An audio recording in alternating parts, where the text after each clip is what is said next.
Hello, my beautiful friends, and welcome back to our channel and today's video where I want to talk about the most underrated element of confidence. Now, to talk about this concept, I want to start with talking about how I used to think about confidence and what I find to be the most common way that people think about confidence.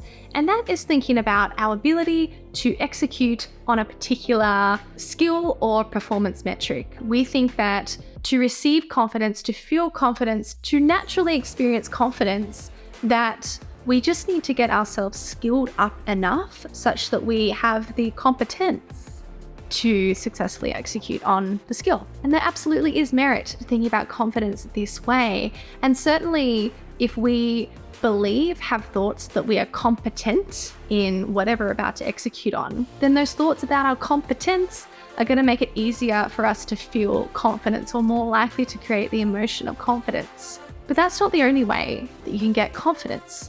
And in fact, it's not the way that I recommend you get confidence. Because that means if you want to follow that version of how you earn your confidence by becoming competent, it makes it very hard to first execute, create the skills, make the building blocks of becoming competent in the first place, because you start not competent. Right? That's going to be your starting place in most cases for most important things in life. If you need to be competent before you go and start to build the skills and take attempts, it creates this inertia in going forth and becoming competent.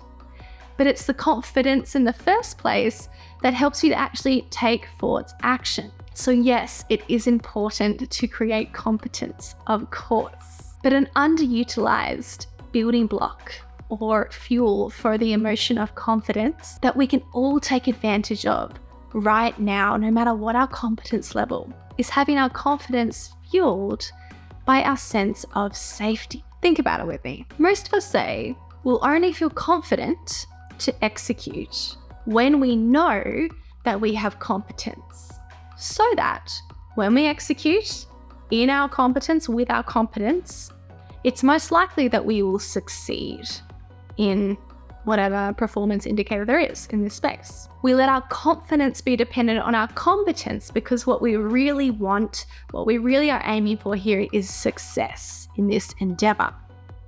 And more than that, what we're really worried about and want to avoid is failure in this endeavor. So we can shortcut this whole convoluted process with confidence by making it not a problem if we fail. Stay with me. This doesn't sound like a very good thing, but stay with me, because this is how you're going to get confidence so that you take action and you're more likely to gain competence and you're more likely to be successful. Stay with me. Most of us don't take the time to build our resilience and see how resilient we are in the setting of failure.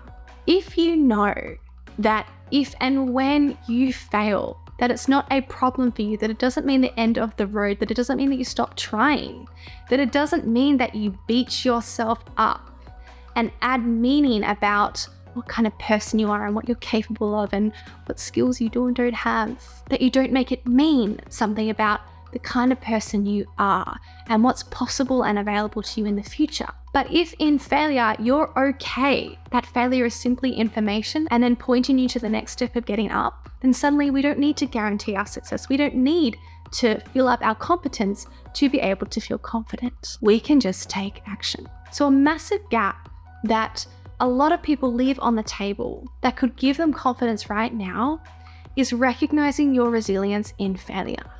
I get to feel confident in so many more situations in my life and benefit from how that emotion of confidence helps my behavior, fuels productive behavior in me, because I understand my resilience when I fail.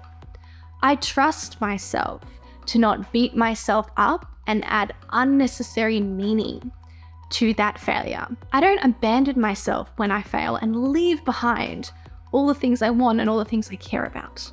Failure is not the end of the line, and failure is not even a problem, in that the failure gets to be this new source of information. The sooner I act, the sooner I get that information, and I can target my next efforts in my competence, my skill set. So my beautiful friends, I want you to consider building your confidence and allowing yourself to be confident, not solely based on your competence at whatever you're executing on, but consider what confidence you can find in deciding how you're going to treat yourself when you fail, committing to a certain way of holding yourself and taking care of yourself and your mission and your purpose and what you want when you fail.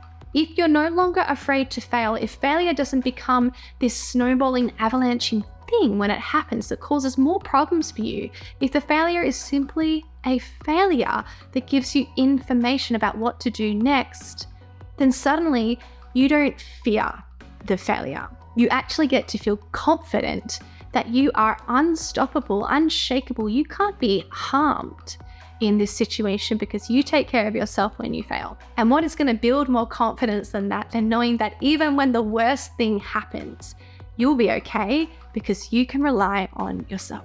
So my beautiful friends, if you know that these kinds of shifts in your mindsets and changes in the way that you think about the world, you make decisions and you back yourself and take care of yourself are something that you need in your life, then jump on my coaching waitlist. You just got to add your email at the link down below.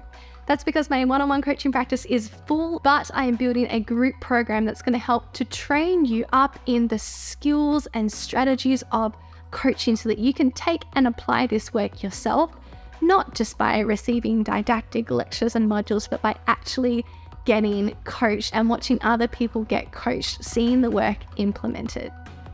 Jump on the waitlist so that you don't miss out. I love you guys so much, and I will see you in my next one.